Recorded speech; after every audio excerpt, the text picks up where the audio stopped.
Ward संख्या 35 से फाजिल नगर पूर्वी जिला पंचायत सदस्य पद के युवा प्रत्याशी राजन कुमार शुक्ला भैया को जीतना है और जिताना है, भारी से भारी मतों से विजयी बनाना है। ए चाचा ए भैया दोनों हाथ जोड़ के निवेदन बा, एक बार जीते के बा, अपनी क्षेत्र के विकास कराओ के बा।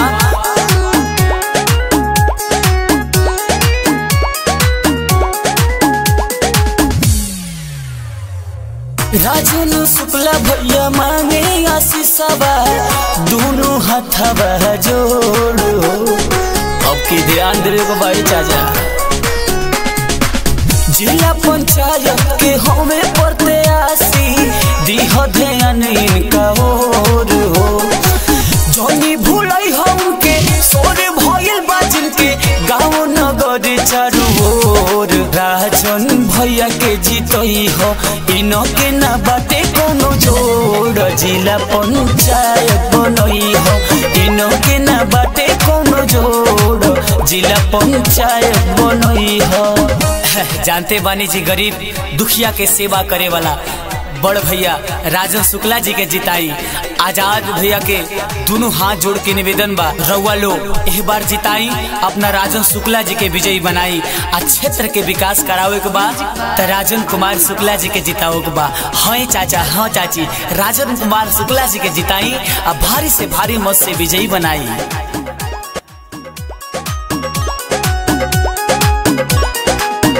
भैया पूरा लॉकडाउन, शहर होके चाहे टाउन, सेवा सबके कइले, जनी होके दी हो डाउन।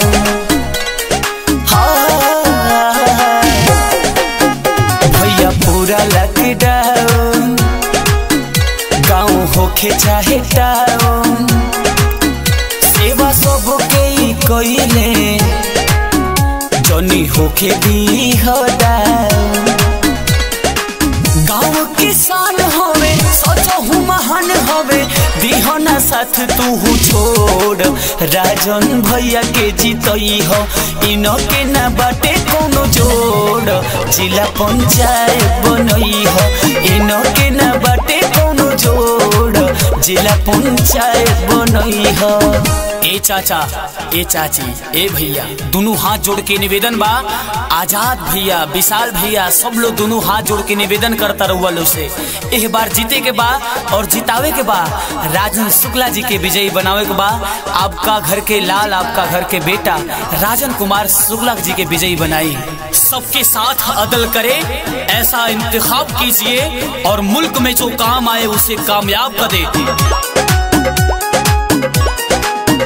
होई क्षेत्र के विकास हो, हमार बाटे विश्वास हो। हमें दिलावा के राजा, इनमें बाटे कुछ खास हो। ए चाचा होई क्षेत्र के विकास हो, हमार बाटे विश्वास हो। हमें दिलावा के राजा, इनमें बाटे कुछ खास हो। दिहे रोजगार के हो, रही ना बेकार नहीं, गिरे दिहे अखिया से लोर। राजन भैया के जिताई, इनो के ना बाटे कोनो जोड़। जिला पंचायत में